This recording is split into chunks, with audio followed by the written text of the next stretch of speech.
be home. It is good to be home. No place like it. It is great to see so many old friends. I don't mean in years, although you guys are getting older, some of them. I'll be honest with you, I wouldn't mind popping over to the United Center. I think the Bulls are playing tonight. They are off to a fine start. You might have heard the Dallas Mavericks came to the White House on Monday to celebrate their championship, and I told them, enjoy it because the Bulls will be here next year. That's what I said. I want to thank Jessica. I want to thank Jessica for sharing her extraordinary story. And Jessica is so representative of all the folks who did so much 4 years ago and are doing so much now. So give her a big round of applause. We are appreciative of her.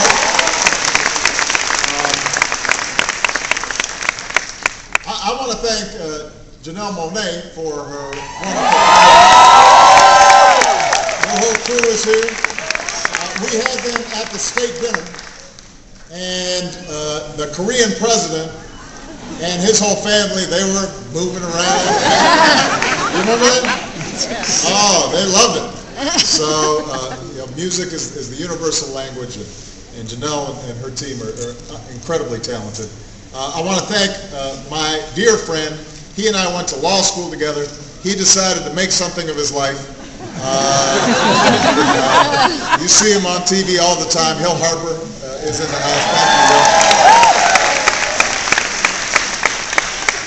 Will. One of the finest public servants and one of the finest senators in the land, Dick Durbin, is here. Thank you, Dick. Two of the finest members of Congress in the land and great friends, Danny Davis and Jan Schakowsky. And we've got Cook County Board President Tony Preckwinkle, who is here as well.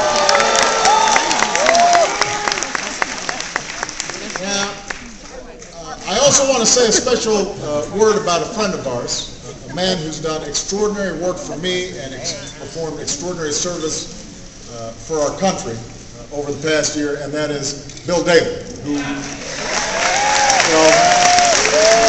first of all, Bill and I, we got off the plane and we said, is it really 45 degrees in January? So we were a little confused, thought we had landed in the wrong place. But when Bill first told me it was time for him to return to our hometown, I asked him to take a couple of days to reconsider. But it is tough to resist the greatest city in the world. And as much as I will miss him in the White House, he's going to be an extraordinary asset to our campaign. He's going to be helping us win in 2012. So I just want to publicly say how much I appreciate him. Now, I also want to say how much I appreciate you. I love you. I love you too. Now, I love you back, man. You know, I'm here not just because I need your help, but I'm also here because the country needs your help. There was a reason why so many people like Jessica worked your hearts out in our 2008 campaign. And it wasn't because you thought it was going to be easy. You know, when you support a guy named Barack Hussein Obama for president of the United States, you've got to assume that the odds may not be in your favor. You didn't need a poll to know that it wasn't a sure thing. But what you understood was that the campaign was not about me. It was about our common vision for America. It wasn't a cramped, narrow vision of an America where everybody's left to fend for themselves. The most powerful are able to play by their own rules. It was a vision of a big and compassionate and ambitious and bold America where everybody has a chance to get ahead. Everybody, not just those who are advantaged. A vision that says we're greater together than we are on our own. a vision where everybody gets a fair shot and everybody does their fair share. And there's a sense of fair play, that the rules apply to everybody. That's the vision we share. That's the change we believed in. And we knew it wouldn't come easy, and we knew it wouldn't come quickly. But I'm here to tell you that 3 years later, because of what you did in 2008, we've begun to see what change looks like. Change, we've begun to see it. And sometimes, because things are moving so fast, and the media moves from thing to thing to thing, we don't take time to step back and ask ourselves, what happened because of the work you did in 2008? Change is the first bill I signed into law. A law that says an equal day's work should mean an equal day's pay, because our daughters should be treated the same and have the same opportunities as our sons. That's what change is.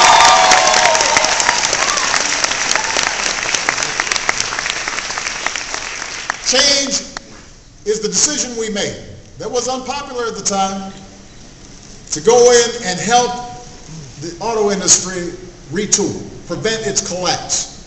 Even when you had a lot of folks who said we should just let Detroit go bankrupt. And as a consequence, we saved 1 million jobs, and local businesses are picking up again, and fuel-efficient cars are rolling off the assembly line, stamped with 3 proud words, made in America, and the automakers are back, and folks are working. That's because of you.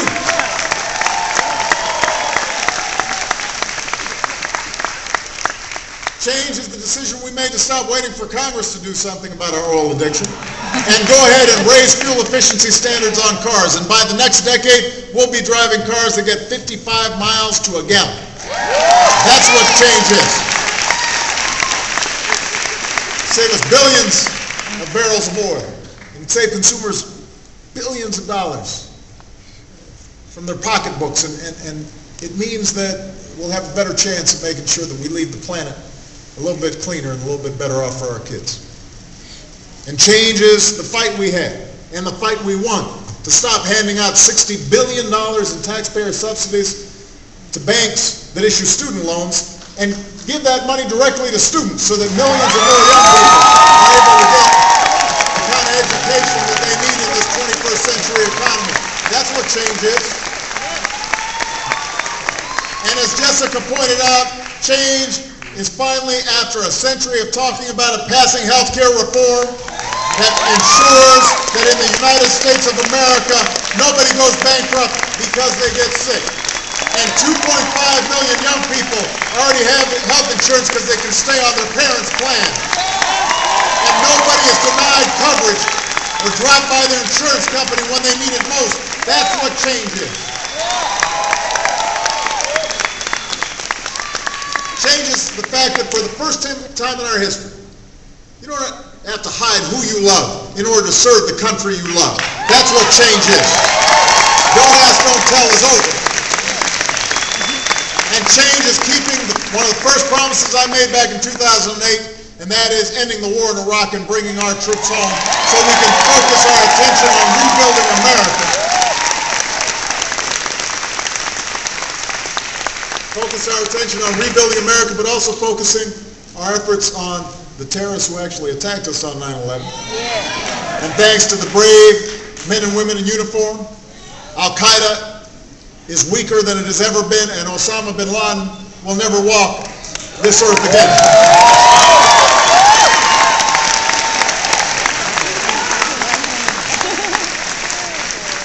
Now, these changes weren't easy.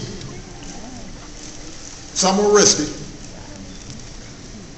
Almost all of them came in the face of fierce opposition, powerful lobbyists, special interests who spent millions trying to maintain the status quo. And not all the steps we took were politically popular at the time. Certainly not politically popular with the crowd in Washington. But you know what kept me going is you. See, I remembered all the work you put in. I remembered your hopes and your dreams, and I knew that on every one of these fights, you guys were out there making your voices heard, knocking on doors, making phone calls, keeping up the fight for change long after the election was over. And that should make you proud. It should make you hopeful. It shouldn't make you complacent.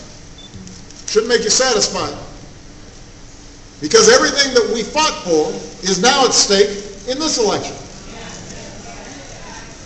The very core of what this country stands for is on the line.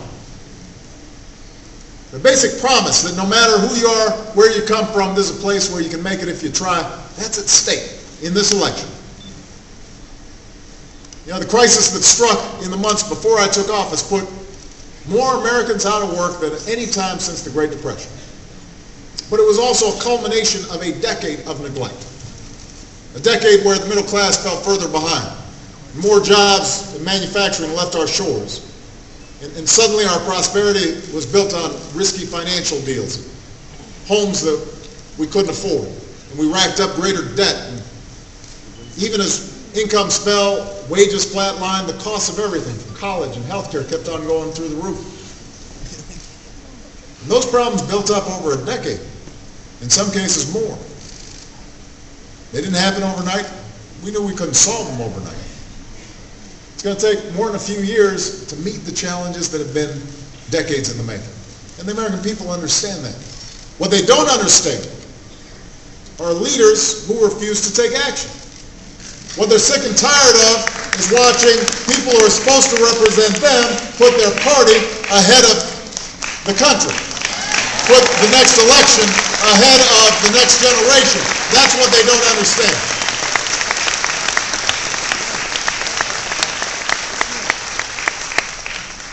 President Kennedy used to say that after he took office, what surprised him most about Washington was it was just as bad as he had said it was.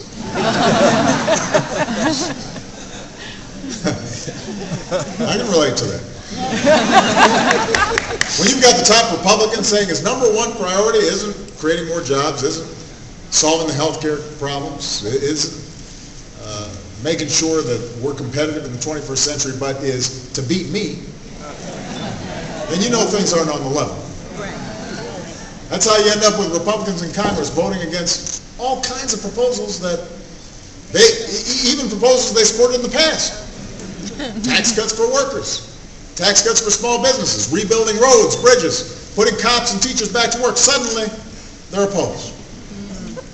They'll fight with their last breath to protect tax cuts for the most fortunate of Americans, but they'll play political games with tax cuts for the middle class. I guess they thought it was a smart political strategy, but it's sure not a strategy to create jobs. It's not a strategy to strengthen the middle class or help people who are trying to get into the middle class to get there. It's not a strategy to help America succeed. So we've got a clear choice this year. The question's not whether people are still hurting, the economy is still recovering. Of course, folks are still hurting. We've got a long way to go. The question is, what are we going to do about it? Where are we going to go? What direction does this country move towards?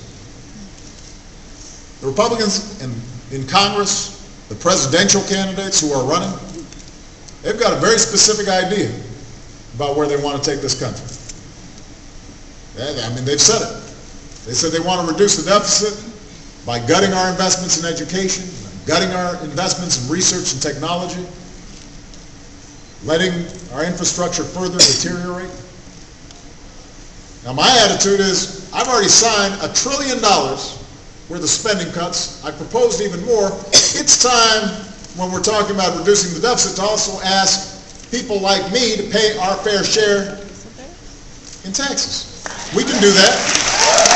We can have a system in which folks who have been incredibly blessed by this nation do a little bit more so that the next generation is able to get on the ladder of success.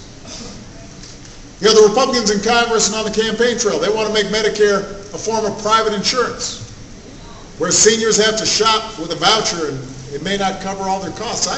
I think we can lower the cost of Medicare, but still guarantee the dignified retirement that our seniors have earned.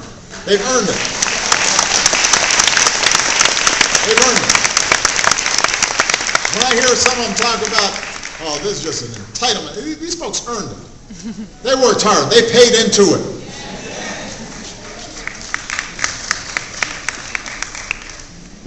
This crowd, they think the best way for America to compete for new jobs and businesses is to follow other countries in a race to the bottom. They figure, well, since China pays really low wages, let's roll back the minimum wage here and bust unions.